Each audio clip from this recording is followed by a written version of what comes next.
Terrassonnaises, Terrassonnais, amis visiteurs, c'est avec une immense fierté et une grande joie que toute l'équipe municipale et moi-même vous accueillons pour ce traditionnel son et lumière. Cette année, nous avons choisi pour thème celui des grands hommes, ceux qui ont fait l'histoire de Terrasson. C'est pour nous l'occasion de vous faire découvrir ou redécouvrir une autre facette de notre ville, certains aspects méconnus ou tout simplement oubliés. Nous espérons que le spectacle vous plaira et tenons à vous souhaiter une excellente soirée et un très bon séjour à Terrasson. C'est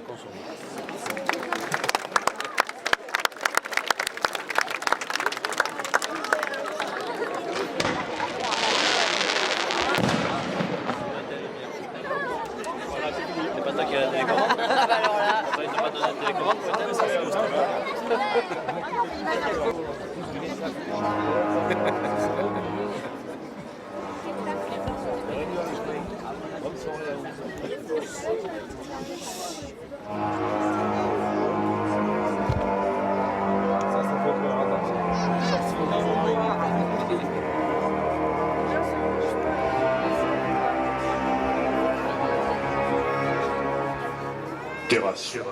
Terrasson, la ville-dieu. Entre mémoire et histoire, quels sont ces hommes qui ont laissé leurs traces à Terrasson? Leurs noms sont bien connus. Ils guident nos pas, autant que nos légendes, nos rêves, comme notre avenir. Ils témoignent de leur générosité, de leur combat. Ils portent l'étoffe légère d'avoir tous fait quelque chose pour Terrasson. Quel que soit leur domaine, ils ont tous en commun d'avoir rendu service et œuvré pour notre site. Ils sont d'une géographie terrassonnaise, un repère dans l'espace. Ils sont au coin de nos rues, occupent nos places. On entendrait presque les roues de leurs fiacres s'enivrer sur les pavés. Qu'ils s'appellent Pierre Margontier, Gabriel, Charles Féton, Paul-Henri Graff, Chapt de Rastignac, Pierre Cournary et tant d'autres. Ils sont bien de chez nous. Ce sont tous de grands hommes, pétris de qualité, comme le courage, la générosité ou le sens de la justice. Ils luttent rarement pour eux-mêmes. Appartenant à l'histoire, ils ont œuvré par le passé pour inspirer notre présent. Et c'est le chemin que nous vous proposons ce soir de parcourir, comme a su si bien l'écrire Charles Féton. Nous devons notre unité au labeur millénaire d'hommes dont nous avons tout hérité. Nous ne savons ce que nous sommes qu'en sachant ce qu'ils ont été.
moitié artiste et moitié scientifique, c'est à lui que l'on doit le premier plan de la grotte de Rouffignac.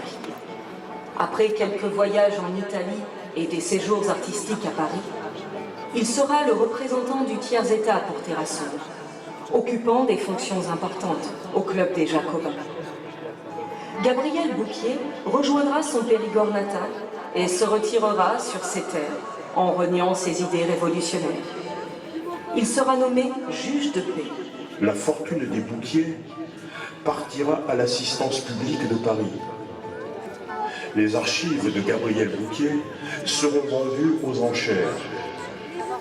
Les établissements institutionnels gardant 9 volumes manuscrits. Une place lui est dédiée au pied de l'église Saint-Sour. L'on peut également contempler une maison de la Renaissance où il vécut en partie. Gabriel Bouquier nous parle de la Révolution. La Révolution a pour ainsi dire fait tomber tout à coup les cataractes épaisses qui couvraient presque tous les yeux. La lumière a lui dans les ténèbres. Les préjugés gothiques ont fait place aux droits de l'homme et du citoyen. Et la terre a vu le peuple français parler enfin le langage de la liberté.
Au lendemain de la Révolution de 1789, naît à Terrasson Pierre Margontier. Tout le monde connaît la rue à son nom, qui pendant des décennies fut la rue la plus commerçante de la cité. Ce n'est qu'en 1898 que le nom de Pierre Margontier fut immortalisé dans la cité en l'assignant à cette venelle alors très marchande. C'est au débouché de cette ruelle que se trouve une fontaine du même nom. Elle orne le bas de la rue et surplombe les quais. Généreux de nature, il sillonnera les campagnes, prodiguant des soins aux démunis et aux soi-disant inguérissables. Pierre Margontier établira une correspondance suivie avec Frédéric Mistral, prix Nobel de littérature en 1904 et instigateur de la Fée livrée. Cette fête est l'occasion de mettre en valeur la langue, la musique, les danses et les chants occitans, mais aussi la reconnaissance d'un savoir-faire. Elle aura lieu à Terrasson en 1923 et 1960. Et le poète de déclamer: ô mon pays, mon ciel, mon paradis, plein de mes souvenirs, je m'enfuis loin de toi, je ne sais où j'allais. Si tu me vois de retour, le chagrin m'a mené, à qui je me suis donné la Vézère.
Un autre patoisant à qui Terrasson doit beaucoup, Charles Féton.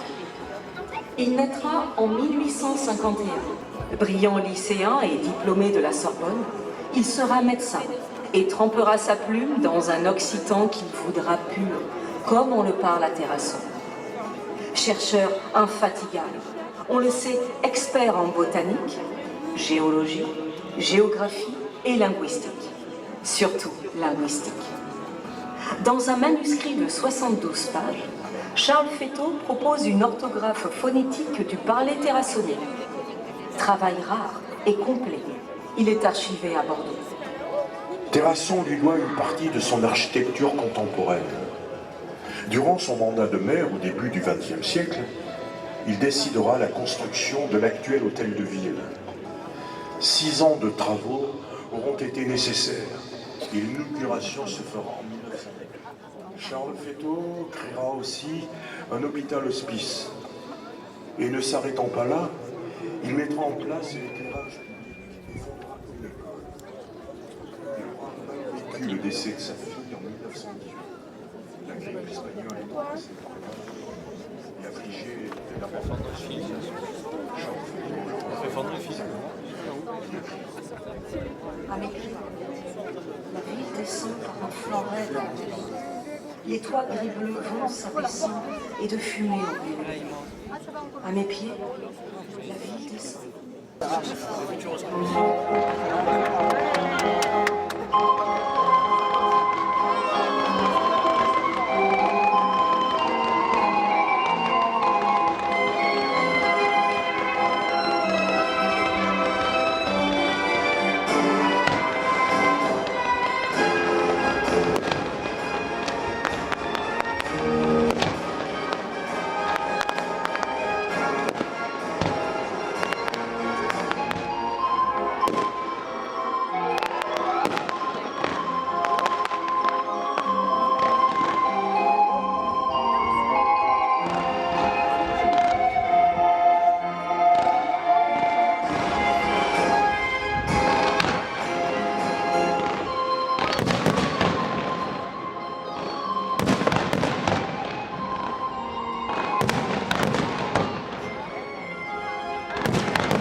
présent parler d'hommes politiques, médecins, voisins occitans, nous allons nous consacrer maintenant à un artiste de renommée internationale, mort en 1947 à Terrasson.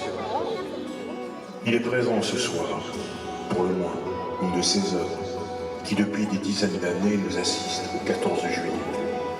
C'est que, voyez-vous, il a réalisé le monument aux morts. Paul-Henri Bonissan, autrement plus connu sous le nom de Paul-Henri Graff. Il vivait à l'angle du Pont-Neuf et de l'avenue Charles de Gaulle. Sa renommée n'est plus à faire. Ses sculptures sont égrenées un peu partout en France. Élève de Pontcarne, il obtint une médaille de bronze en 1920 au Salon parisien des artistes. Si vous visitez le Louvre, ne manquez pas la statue du comte Denis de Damrémont, une des plus finies de sa prestigieuse carrière. Le langage de la sculpture ne sert à rien s'il n'est pas fait de tendresse. C'est pour la paix que je travaille. Loin du canon, je vise en liberté pour façonner l'acier qui sert à la semaille et ne forge du fer que pour l'humanité. Écrivait en 1936 le Terrassonnais, Jean-Pascal Forgeron.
Il est une autre personne qui a eu une influence quasi incontournable. C'est le marquis Chapt de Rastignac, dont tout le monde connaît la rue à son nom. Il n'y avait à l'époque que 2 ponts pour traverser la Vézère, celui de Montignac et celui de Terrasson. Il a fallu attendre 1830 pour voir la construction d'un 2e pont, grâce à l'intervention du marquis Chapt de Rastignac. C'est le Pont-Neuf. Ce pont, qui comporte 5 arches de 12 mètres d'envergure chacune, relie la rue Rastignac, la bien nommée, à la rue Cournary. Cournary. Pierre Cournary est né dans notre cité en 1895. Militaire très impliqué, il occupera plusieurs fonctions d'administrateur au Cameroun et dès 1940, le général de Gaulle lui confiera des fonctions importantes pour gérer la Seconde Guerre mondiale en Afrique. Revenu en France en 1951, Pierre Cournary se retire définitivement dans son Périgord natal, auquel il est très attaché, à une douzaine de kilomètres de Terrasson. Son nom, dédié à celle d'une rue trépassante, doit nous rappeler qu'il fait partie de ces héros qui participèrent à la victoire française contre l'occupant nazi. Un mal qui répand la terreur. Mal que le ciel, en sa fureur, inventa pour punir les crimes de la terre. La guerre, puisqu'il faut l'appeler de son nom, capable de nourrir en ses jours l'Achéron, franchissez jusqu'à la Vézère. Ami, entends-tu le vol noir des corbeaux sur nos plaines? Ami, entends-tu les cris sourds du pays qu'on enchaîne?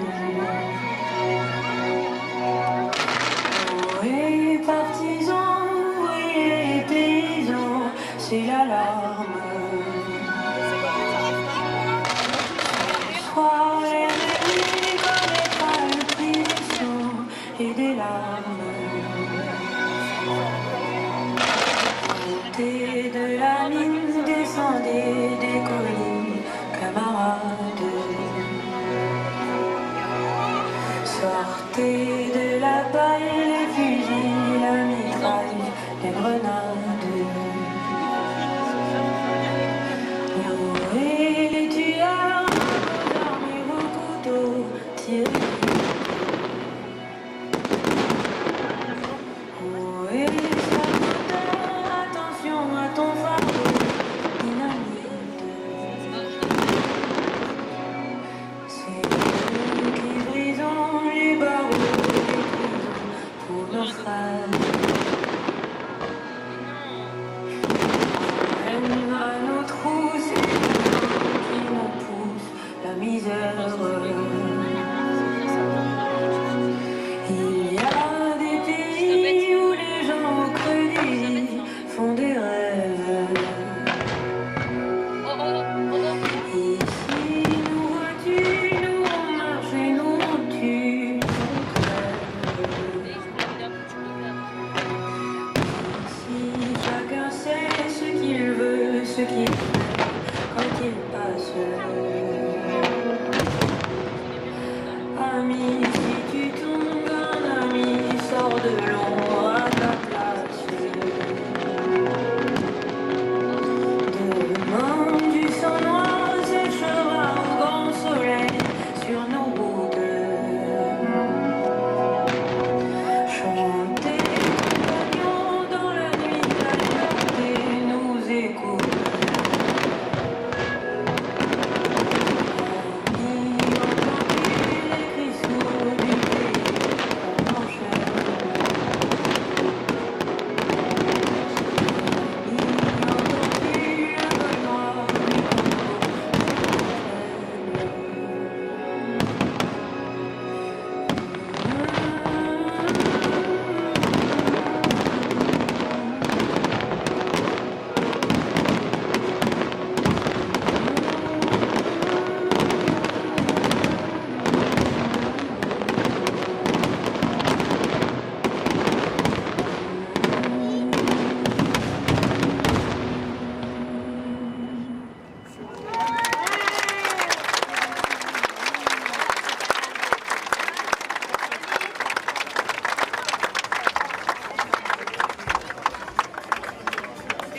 C'est avec ce 21e siècle, au rythme de bouleversements technologiques sans précédent, que Terrasson affûte son bien-vivre, sa modestie et son désir d'aller de l'avant, en évitant les pièges d'une tradition qui tournerait le dos à la modernité.